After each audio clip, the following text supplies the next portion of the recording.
Narinig mo na ba ang tungkol sa end times, sa second coming, sa rapture? Hindi po ito isang kwento-kwento lamang. Ito po ay isang propesiya na ang Panginoon Diyos mismo ang nagbigay at nagpakita kay Juan Apostol sa kung anong mangyayari sa nalalapit na hinaharap. Lahat ng ito ay kanya namang isinulat sa mga huling pahina ng Biblia sa Revelations.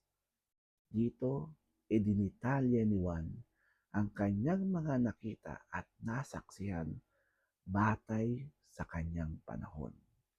Nakita niya ang mga bituin sa langit na nagbabagsakan sa lupa. Nakita din niya ang mga nag-aapoy na espada, ang mga insekto, ang mga hayop na animoy lulusob sa isang gera at nakasuot pa ng mga bakal sa dibdib. Nakita din niya ang mga naglalakihang ibon na may malalaking pakpak at may ingay na tunog at may mga matutulis na bagay sa bawat dulo.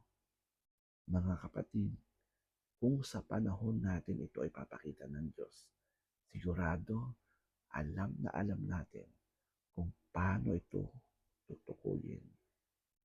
Hindi ko po kayo tinatakot dahil ang Panginoon mismo ay nangako kay Juan. 3 beses niyang sinabi na ako ay babalik. Sinabi din niya sa Mateo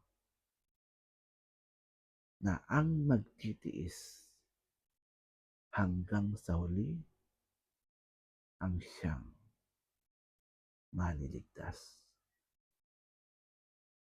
Hanggang sa muli, Brother Paul po. God bless.